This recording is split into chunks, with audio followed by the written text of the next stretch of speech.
I quit school at age 19, unfortunately. My reasoning was, I'm smart enough to get a job. How much smarter do you need to be? And with that bit of shallow thinking, I quit school at age 19. A little while later, I went to work. A little while later, got married, started this little family, and I'm out there working hard, doing the best I could. But falling a little bit behind every year. Finally, the creditors once in a while are starting to call, saying, you told us the check was in the mail, and I'm embarrassed by that. And then I'm sure some of you, if you've listened to my cassette tapes or the CDs or heard some of my material, the Girl Scout story finally occurred, age 25. I hear this knock on the door. I go to the door, and there's this Girl Scout, about this tall, selling cookies for the Girl Scouts. And she gave me one of the finest sales presentations I've ever heard. Special deal, several flavors, Girl Scouts, best organization in the world, only $2. And with a big smile, she very politely asked me to buy. No problem. I wanted to buy. Big problem. I didn't have $2 in my pocket. I'm a grown man. I live in America. I'm married with a family. I've been to college 1 year. And I've been working for 6 years, from age 19 to 25, and I didn't have the $2 in my pocket. And I didn't want to tell her that. That seemed too embarrassing. So I did what I thought was next best. I lied to her. And I said, look, we've already bought lots of Girl Scout cookies. We've still got plenty in the house we haven't eaten. She said, oh, that's wonderful. Thank you very much. And she leaves. When she leaves, I say to myself, I don't want to live like this anymore. I mean, how low can you get lying to a Girl Scout, right? I mean, that's the ultimate. So I started my search that day, and sure enough, very shortly, I met this extraordinary man by the name of Mr. Earl Schoaf, and my life was never the same after that. Chris mentioned ideas, and that's where this whole flow of unique ideas started for me, age 25. I had the opportunity to go to work for this extraordinary man. I worked for him for 5 years. Then, unfortunately, he died, age 49. But the things he taught me during that 5 years transformed my economic life especially. But my personal life, my leadership chances, all of that came from that unique experience. So maybe it's true when the student is ready. When someone says, I've had it, this is it. I don't want to live like this anymore. And then you begin a new search. So make this note now for the first of the notes we're going to share in my portion for today. If you start the search, the odds are excellent you will find good ideas. If you search, you will find. Finding is reserved for those that search. Ideas are not reserved for those that hope. They're not reserved for those that wish. They're not reserved for those who complain.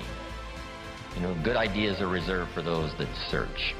So the first thing I want to do is congratulate all of you for being here, continuing your search, spending the money and spending the time to come and spend a few days, and see if you can't, through the accumulation of hours and speakers that we have during this weekend, go home with a harvest of good ideas for your business, for your life, for your marriage, for your friendships, for your economic future, and, for all of the rest.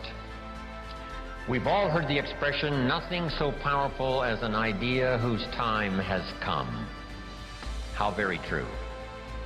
The walls came tumbling down about 15, 16 years ago in Germany, and the time had come for capitalism to finally reach those unfortunate countries that have been dominated by communism for so long.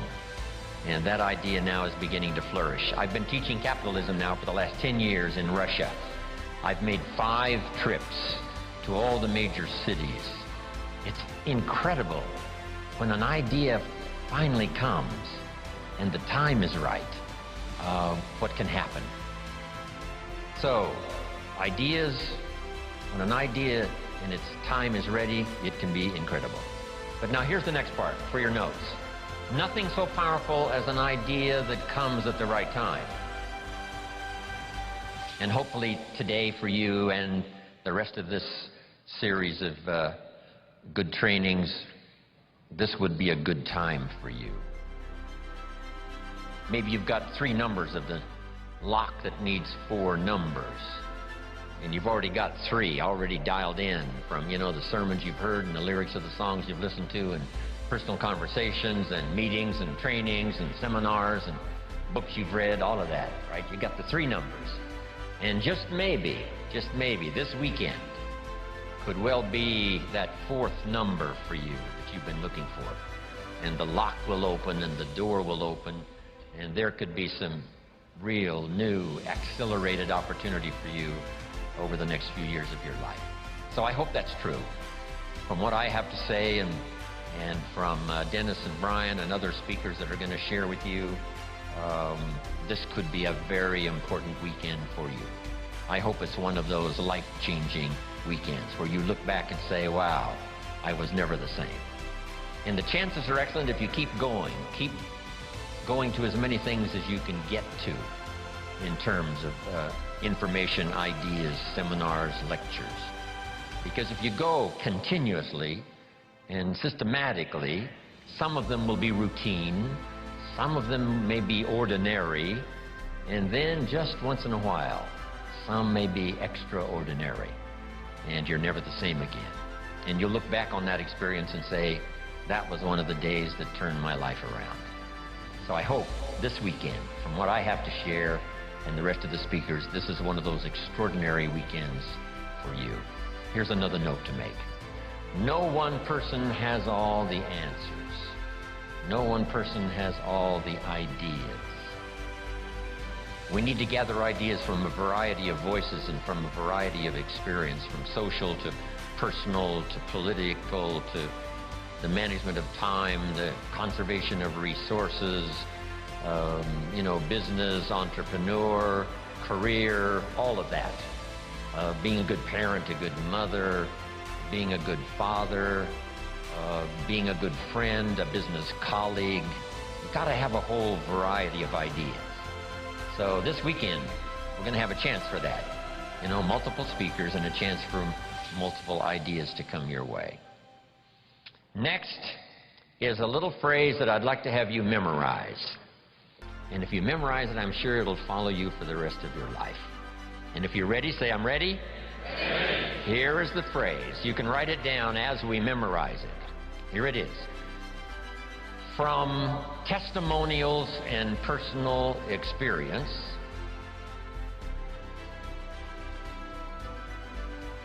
repeat that for me. From testimonials and personal experience, we have enough information to conclude. I'll let you write it down. We have enough information to conclude. So repeat for me. We have enough information to conclude. If you were composing this, I don't know what you would write after this. We have enough information to conclude that it's possible. Jot that down, that it's possible. So repeat for me, that it's possible. And the rest. To design and live an extraordinary life. Make that note, to design and live an extraordinary life. So repeat that for me. To design and live an extraordinary life. Now, let's repeat it from the beginning. Here we go. From testimonials and personal experience, we have enough information to conclude that it's possible to design and live an extraordinary life. I hope you will give that little phrase some consideration, and here's what's next. I hope you buy the idea that from testimonials and personal experience, we have enough information to conclude that it's possible to design and live an extraordinary life. And what I want this weekend to be for you is the gathering of more ways and means to design and live for you an extraordinary life.